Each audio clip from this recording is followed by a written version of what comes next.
Assalamualaikum warahmatullahi wabarakatuh. Perkenalkan, nama saya Nurul Qadariyah, NPM 1804041122, jurusan Ekonomi Syariah kelas C.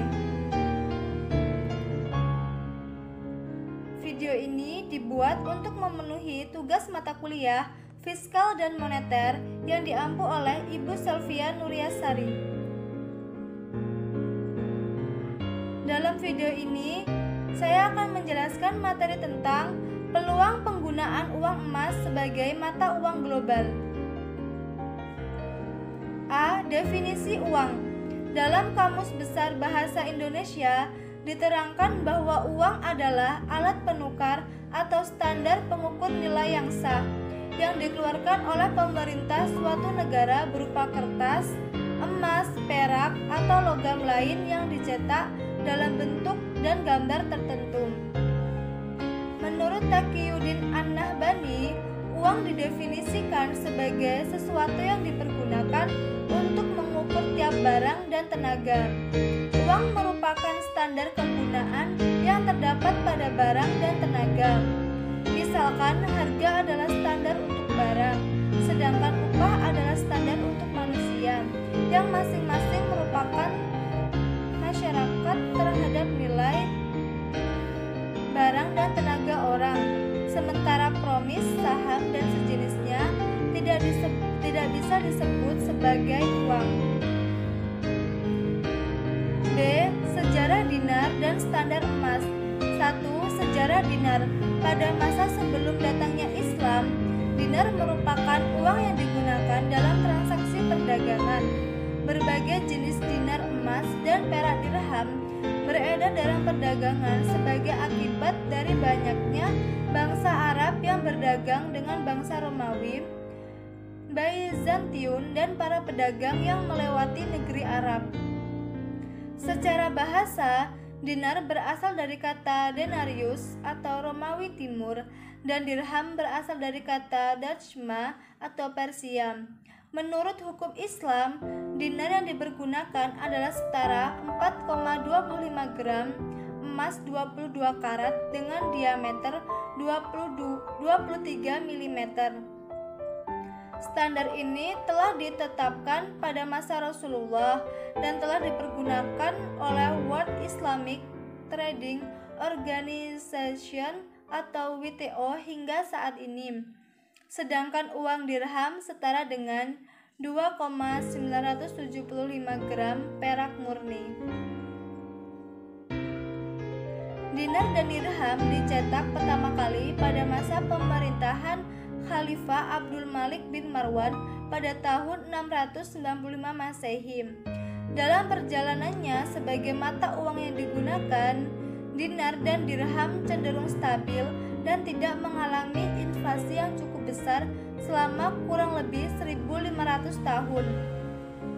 Dalam sejarah Islam, Rasulullah dan para sahabatnya menggunakan dinar dan dirham sebagai mata uang yang fungsinya di samping sebagai alat tukar juga dijadikan sebagai standar ukuran hukum-hukum syar'i sebagai kadar zakat dan ukuran pencurian. 2. Standar emas. Secara garis besar terdapat dua fase perkembangan penggunaan uang sebagai dasar sistem moneter dunia, yaitu standar emas atau gold standard dan masa uang fiat atau fiat money. Standar emas merupakan masa di mana sistem moneter dunia ditopang oleh penggunaan emas koin, batangan, dan uang yang ditopang dengan emas. Masa standar emas terdiri dari 3 masa, yaitu masa standar emas klasik sekitar tahun 1770 sampai 1914, masa standar tukar emas 1925 sampai 1930, dan masa sistem Bretton Woods yang dimulai dari tahun 1946 hingga 1971. Dalam standar emas klasik, jenis uang yang digunakan berupa emas dalam bentuk koin dan emas batangan atau gold bullion. pemerintah membuat batangan emas sebagai alat pembayaran hutang yang sah, baik oleh swasta maupun oleh pemerintah. Pada tahun 1994, Amerika, Inggris, dan 44 negara lainnya melakukan perundingan untuk merumuskan sebuah sistem moneter internasional setelah Perang Dunia berakhir. Pertemuan tersebut melahirkan sebuah sistem moneter internasional yang dikenal dengan sistem Bretton Woods yang beroperasi dari tahun 1946 hingga 1971. C. Penggunaan dinar sebagai alat tukar di era globalisasi. Keunggulan uang dinar dan dirham pada sisi moneter. Dari sisi moneter, standar mata uang emas juga memiliki sejumlah keunggulan dibandingkan dengan standar mata uang kertas atau fiat money, di antaranya 1. Inflasi rendah dan terkendali. Dengan menerapkan mata uang emas, pemerintah suatu negara tidak dapat menambah pasokan uang dengan bebas. Akibatnya, persediaan mata uang akan terkendali. Uang hanya bertambah seiring dengan bertambahnya cadangan emas negara. Dengan demikian, inflasi yang diakibatkan oleh pertumbuhan uang sebagaimana pada sistem mata uang kertas atau fiat money tidak terjadi. Keampuhan mata uang mengendalikan inflasi telah dibuktikan oleh Jastram, seorang profesor dari University of California. Ia menyimpulkan bahwa tingkat inflasi pada standar emas atau gold standard paling rendah dari seluruh rezim moneter yang pernah ditetapkan, termasuk pada rezim mata uang kertas atau fiat standar. 2. Nilai tukar antar negara relatif stabil. Hal ini disebabkan mata uang masing-masing negara tersebut disandarkan pada emas yang nilainya stabil. Pertukaran antara mata uang yang dijamin oleh emas dan mata uang kertas negara lain yang tidak dijamin emas juga tidak menjadi masalah. Hal ini karena nilai mata uang yang dijamin emas tersebut ditentukan oleh seberapa besar mata uang kertas tidak menghargai emas. Nilai emas memang tidak bisa naik atau turun berdasarkan permintaan dan penawaran. Namun ketika emas dijadikan uang, maka masing-masing negara akan menjaga cadangan emas mereka. Dengan demikian, persediaan mata uang akan relatif stabil sehingga nilainya pun stabil. D. Peluang uang emas sebagai mata uang global. Merah berpendapat bahwa emas memiliki nilai intrinsik yang menjadi garansi atau perlindungan dari kemungkinan tekanan situasi eksternal yang tidak diinginkan. Emas menjadi bernilai bukan karena diundangkan suatu negara sebagaimana fiat money, tapi karena kandungan logam mulianya yang diakui semua orang di semua negara.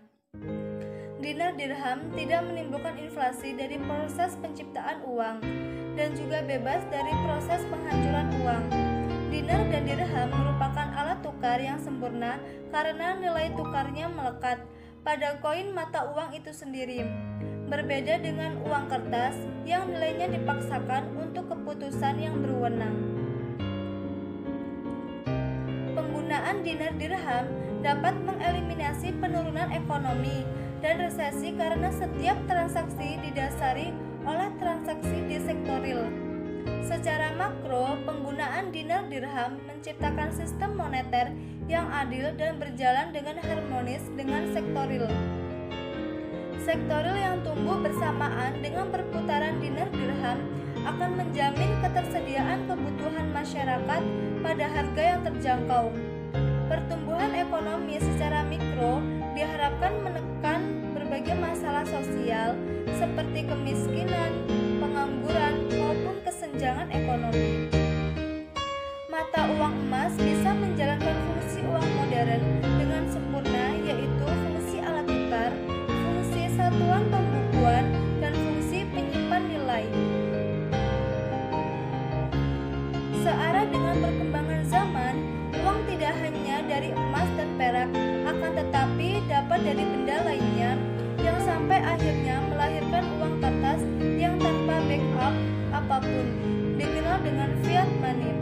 Sejak saat inilah nilai tukar mulai tidak stabil dan bergerak fluktuatif, di mana uang kertas tidak ditopang dengan emas.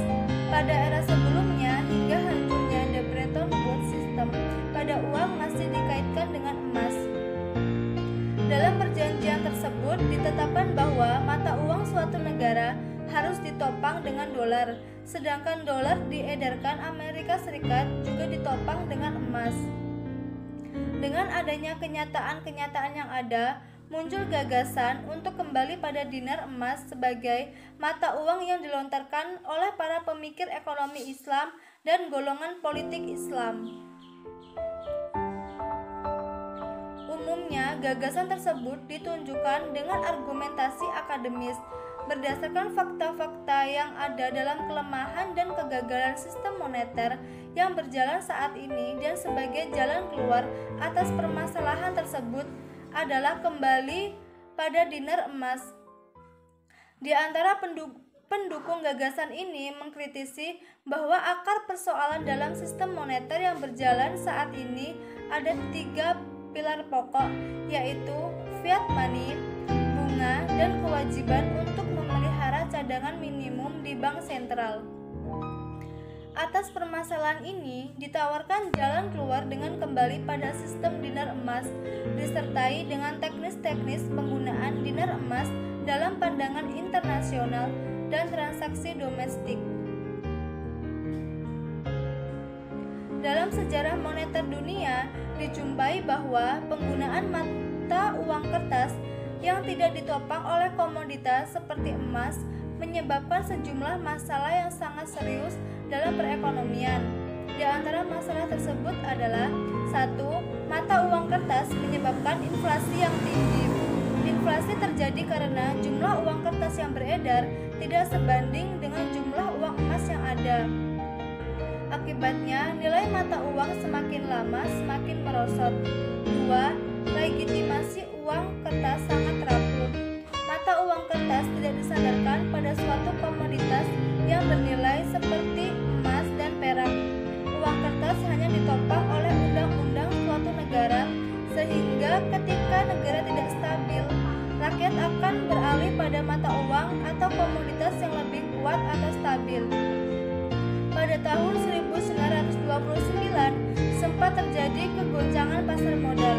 Orang-orang di seluruh dunia mulai menampakkan ketidakpercayaannya terhadap uang kertas, sehingga mereka berlomba-lomba menimbun emas dan meninggalkan mata uang mereka. 3. Sumber penindasan terhadap rakyat. Murahnya biaya produksi membuat pemerintah mudah mencetak mata uang kertas. Uang tersebut dipaksakan sebagai alat tukar untuk membeli hasil produksi rakyat. Dengan kata lain, mata uang kertas telah menjadi alat pemerasan negara terhadap rakyatnya. Rakyat kemudian menjadi korban dengan inflasi yang tinggi. 4. Ketidakadilan dalam kegiatan ekonomi. Amerika Serikat memiliki mata uang dolar. Mata uang tersebut telah menjadi cadangan mata uang internasional yang paling dominan. Dolar memiliki daya beli yang kuat di luar Amerika Serikat, sehingga dengan leluasa mereka memanfaatkan kesempatan ini untuk terus mencetak dolar. 5. Mata uang kertas mampu mendorong gelembung ekonomi. Menurut Ibrahim Fadillo dalam bukunya Dinar Dirham Solusi Krisis Moneter, ketika dunia telah dibanjiri dolar akan timbul gelembung ekonomi. Gelembung ekonomi yang terjadi dapat mengakibatkan ledakan ekonomi. Di pasar-pasar uang saja terdapat gelembung-gelembung dolar Amerika Serikat yang berjumlah 80 triliun dolar per tahun. Dalam jumlah ini 20 kali lipat melebihi nilai perdagangan dunia yang jumlahnya sekitar 4 triliun dolar per tahun. Artinya gelembung itu bisa membeli segala yang diperdagangkan sebanyak 2 kali lipat dari biasanya. Peluang dinar dalam perdagangan internasional. Implementasi penggunaan dinar dalam perdagangan internasional. Untuk menjadikan dinar sebagai mata uang global diperlukan berbagai langkah dan strategi. Kehadiran dinar dalam sistem perdagangan dan moneter dunia dimaksudkan untuk menggantikan uang fiat dan menjadi alternatif bagi negara-negara berkembang untuk menghindari dominasi perekonomian negara-negara maju. Untuk menggantikan peran uang fiat dalam perekonomian diperlukan penerapan dinar secara bertahap. Salah satu langkah yang dilakukan dalam penerapan dinar tersebut adalah dengan menjadikan dinar sebagai alat transaksi perdagangan barang dan jasa internasional, baik perdagangan multilateral maupun bilateral. Ada beberapa yang harus diterapkan dalam penerapan dinar dalam perdagangan internasional, antara lain: 1. Peran dinar dalam perdagangan. Penggunaan dinar tidak ditujukan untuk menggantikan peran mata uang domestik, tetapi hanya digunakan untuk pembayaran alat transaksi perdagangan barang dan jasa di luar negeri. Uang domestik tetap diperlukan sebagai alat transaksi domestik. 2. Penggunaan dinar emas. Dinar tersebut akan digunakan dalam transaksi perdagangan multilateral maupun bilateral. Perdagangan multilateral melibatkan beberapa negara dalam transaksi perdagangan seperti ekspor dan impor yang terjadi antara Malaysia dengan Arab Saudi dan Indonesia. F. Kelebihan dan kelemahan dinar sebagai mata uang. Nurul Huda dalam bukunya Ekonomi Makro Islam, Pendekatan Teoritis mengungkapkan bahwa penggunaan dinar dalam perdagangan internasional akan memberikan berbagai keuntungan, di antaranya: 1. Penggunaan dinar akan mengurangi dan menghapus resiko nilai tukar. Kehadiran uang dinar akan menghapus setiap resiko yang ditimbulkan dari nilai tukar, karena dinar adalah mata uang yang stabil dan menguntungkan bagi setiap negara yang melakukan perdagangan. Walaupun harga nilai emas berfluktuasi, tetapi tingkat perubahannya lebih kecil dibandingkan dengan tingkat fluktuasi uang kertas. 2. Penggunaan dinar akan mengurangi terjadinya spekulasi, manipulasi, dan arbitrasi terhadap mata uang nasional. Ketika 3 negara seperti Malaysia, Indonesia, dan Brunei Darussalam melakukan perdagangan, maka akan ada 3 jenis mata uang. Tetapi dengan menjadikan dinar sebagai mata uang tunggal dalam perdagangan, maka tidak akan ada spekulasi atau arbitrasi yang terjadi dalam perdagangan tersebut. 3. Penggunaan dinar akan mengurangi biaya transaksi perdagangan dan meningkatkan perdagangan. Jumlah uang dinar yang sedikit akan bisa menutupi transaksi dalam jumlah besar serta memberikan peluang kepada negara yang tidak memiliki cadangan devisa yang cukup sekalipun. 4. Penggunaan uang dinar dalam perdagangan akan meningkatkan perdagangan yang pada akhirnya akan meningkatkan kerjasama antar negara. 5. Penggunaan uang dinar dalam perdagangan internasional akan mengurangi sovereignty atau kekuasaan dengan sistem perdagangan uang fiat saat ini telah memberikan peluang dan ruang kepada negara-negara maju untuk menguasai perekonomian dunia dan memperlebar jurang antara negara kaya dengan negara miskin. Penggunaan dinar akan mengurangi ketergantungan negara berkembang dan miskin terhadap perekonomian negara maju, mengingat sebagian besar sumber daya alam di dunia ini berada di negara-negara berkembang. Dari kelebihan yang dimiliki dinar dan dirham ketika diperlakukan di suatu negara, maka terdapat juga beberapa kelemahan, yaitu sudah tidak ada negara yang masih menggunakan uang emas, dinar maupun dirham.